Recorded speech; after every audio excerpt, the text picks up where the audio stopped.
Reading through the Bible in a year, October 27th, 2 Kings chapter 8, 1 Timothy chapter 5, Daniel 12, and Psalm 119, verses 49 through 72. Now Elisha had said to the woman whose son he had restored to life, "Arise and depart with your household, and sojourn wherever you can, for Yahweh has called for a famine, and it will come upon the land for 7 years." So the woman arose and did according to the word of the man of God. She went with her household and sojourned in the land of the Philistines 7 years. And at the end of 7 years, when the woman returned from the land of the Philistines, she went to appeal to the king for her house and her land. Now the king was talking with Gehazi, the servant of the man of God, saying, "Tell me all the great things that Elisha has done." And while he was telling how the king how Elisha had restored the dead to life, behold, the woman whose son he had restored to life appealed to the king for her house and for her land. And Gehazi said, "Oh, my lord, O king, here is the woman, and here is her son whom Elisha restored to life." When the king asked the woman, she told him. So the king appointed an official for her, saying, "Restore all that was hers, together with all the produce of the fields from the day that she left her land until now." Now Elisha came to Damascus. Ben-Hadad, the king of Syria, was sick. When it was told him, "The man of God has come here," the king said to Hazael, "Take a present with you, and go meet the man of God, and inquire of Yahweh through him, saying, 'Shall I recover from this sickness?'" So Hazael went to meet him, and took a present with him, all kinds of goods of Damascus, 40 camels' loads. When he came, he stood before him and said, "Your son, Ben-Hadad, king of Syria, has sent me to you, saying, 'Shall I recover from this sickness?'" And Elisha said to him, "Go, say to him, 'You shall certainly recover.' But Yahweh has shown me that he shall certainly die." He fixed his gaze and stared at him until he was embarrassed. And the man of God wept. And Hazael said, "Why does my lord weep?" He answered, "Because I know the evil that you will do to the people of Israel. You will set on fire their fortresses, and you will kill their young men with the sword, and dash in pieces the little ones, and rip open their pregnant women." Hazael said, What is your servant, who is but a dog, that he should do this great thing?" And Elisha answered, "Yahweh has shown me that you are to be king over Syria." Then he departed from Elisha and came to his master, who said to him, "What did Elisha say to you?" He answered, "He told me that you would certainly recover." But the next day he took the bedcloth, dipped it in water, and spread it over his face until he died. And Hazael became king in his place. In the 5th year of Joram, the son of Ahab, king of Israel, when Jehoshaphat was king of Judah, Joram, the son of Jehoshaphat, king of Judah, began to reign. He was 32 years old when he became king, and he reigned 8 years in Jerusalem. And he walked in the way of the kings of Israel, as the house of Ahab had done, for the daughter of Ahab was his wife. And he did what was evil in the sight of Yahweh. Yet Yahweh was not willing to destroy Judah for the sake of David his servant, since he promised to give a lamp to him and to his sons forever. In his days Edom revolted from the rule of Judah and set up a king of their own. Then Joram passed over to Zair with all his chariots and rose by night. And he and his chariot commanders struck the Edomites who had surrounded him, but his army fled home. So Edom revolted from the rule of Judah to this day. Then Libnah revolted at the same time. Now the rest of the acts of Joram, and all that he did, are they not written in the book of the Chronicles of the kings of Judah? So Joram slept with his fathers, and was buried with his fathers in the city of David. And Ahaziah his son reigned in his place. In the 12th year of Joram, the son of Ahab, king of Israel, Ahaziah the son of Jehoram, king of Judah, began to reign. Ahaziah was 22 years old when he began to reign, and he reigned 1 year in Jerusalem. His mother's name was Athaliah. She was a granddaughter of Omri, king of Israel. And he also walked in the way of the house of Ahab, and did what was evil in the sight of Yahweh, as the house of Ahab had done, for he was son-in-law to the house of Ahab. He went with Joram the son of Ahab to make war against Hazael, king of Syria, at Ramoth-Gilead. And the Syrians wounded Joram. And King Joram returned to be healed in Jezreel of the wounds that the Syrians had given him at Ramah, when he fought against Hazael, king of Syria. And Ahaziah, the son of Jehoram, king of Judah, went down to see Joram, the son of Ahab in Jezreel, because he was sick. We pick that story up tomorrow. Could move on to 1 Timothy chapter 5.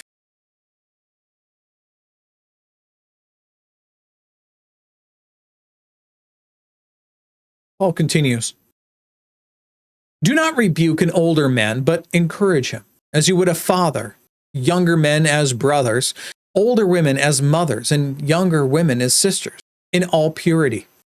Honor widows who are truly widows." Again, read the notes on this. This part's important. "But if a widow has children or grandchildren, let them first learn to show godliness to their own household, and to make some return for their parents, for this is pleasing in the sight of God. She who is truly a widow, left all alone, has set her hope on God, and continues in supplications and prayers night and day. But she who is self-indulgent is dead, even while she lives. Command these things as well, so that they may be without reproach. But if anyone does not provide for his relatives, especially for members of his household, he has denied the faith and is worse than an unbeliever. Let a widow be enrolled, if she is not less than 60 years of age. This is enrolled in the daily distribution of food to the people who are widows, as in they have no one of their own families to take care of them or take care of their needs. Having been the wife of one husband, and having a reputation for good works, if she has brought up children, has shown hospitality, has washed the feet of the saints, has cared for the afflicted, has devoted herself to every good work, but refused to enroll younger widows. For when their passions draw them away from Christ, they desire to marry, and so incur condemnation for having abandoned their former faith. Besides that, they learn to be idlers, going about from house to house, and not only idlers, but also gossips and busybodies, saying what they should not. So I would have younger widows marry, bear children, manage their households, and give the adversary no occasion for slander. For some have already strayed after Satan. If any believing woman has relatives who are widows, let her care for them. Let the church not be burdened, so that it may care for those who are truly widows. Let the elders who rule well be considered worthy of double honor, especially those who labor in preaching and teaching. For the scripture says, "You shall not muzzle an ox when it treads out the grain, and the laborer deserves his wages."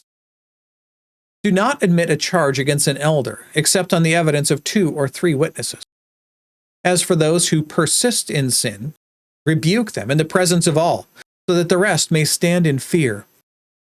In the presence of God and of Christ Jesus and of the elect angels, I charge you to keep these rules without prejudging, doing nothing from partiality. Do not be hasty in the laying on of hands, nor taking part in the sins of others. Keep yourself pure. No longer drink only water, but use a little wine for the sake of your stomach and your frequent ailments. Sins of some people are conspicuous, going before them to judgment, but the sins of others appear later. So also, good works are conspicuous. Even those that are not cannot remain hidden. Words are hard. Moving on to Daniel chapter 12.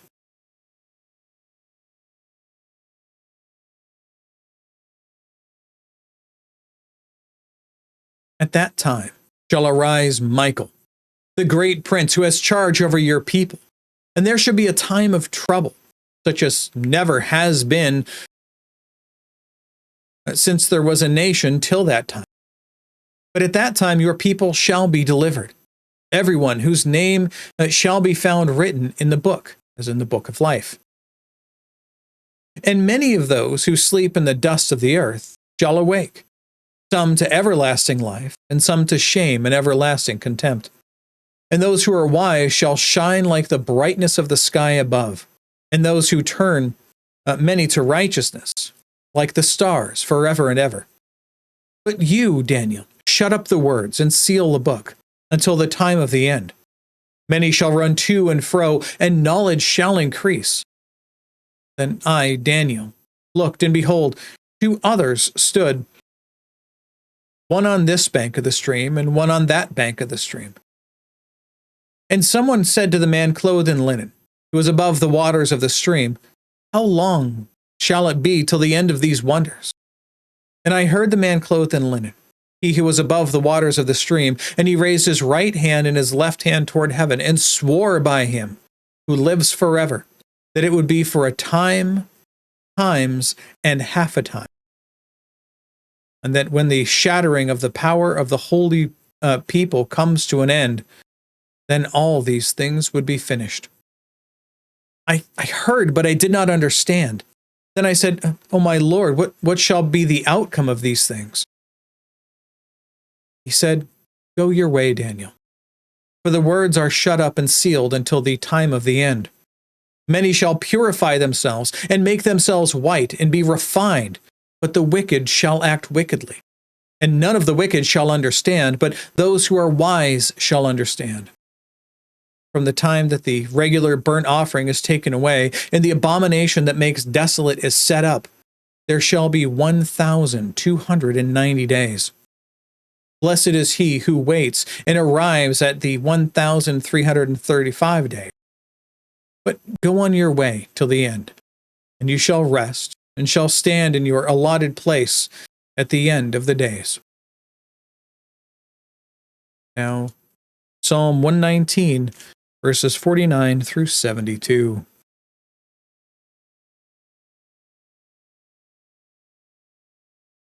Zion, remember your word to your servant, in which you have made me hope. This is my comfort in my affliction, that your promise gives me life. The insolent utterly deride me, but I do not turn away from your law. I think of your rules from of old. I take comfort, O Yahweh. Hot indignation seizes me because of the wicked, who forsake your law. Your statutes have been my songs in the house of my sojourning. I remember your name in the night, O Yahweh, and keep your law. This blessing has fallen to me, that I have kept your precepts. Heth. Yahweh is my portion. I promise to keep your words. I entreat your favor with all my heart. Be gracious to me according to your promise.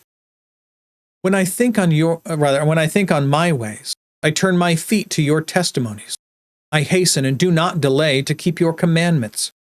Though the cords of the wicked ensnare me, I do not forget your law. At midnight, I rise to praise you because of your righteous rules.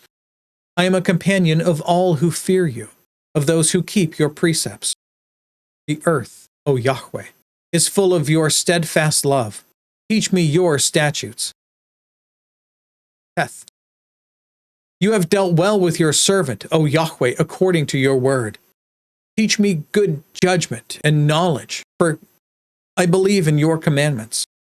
Before I was afflicted, I went astray, but now I keep your word. You are good and do good. Teach me your statutes. The insolent smear me with lies, but with my whole heart I keep your precepts. Their heart is unfeeling like fat, but I delight in your law. It is good for me that I was afflicted, that I might learn your statutes.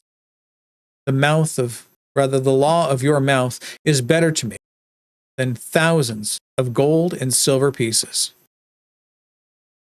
That's it. That's all the reading and all of the notes for today. God willing, we'll be back tomorrow. Behold the word of the Lord.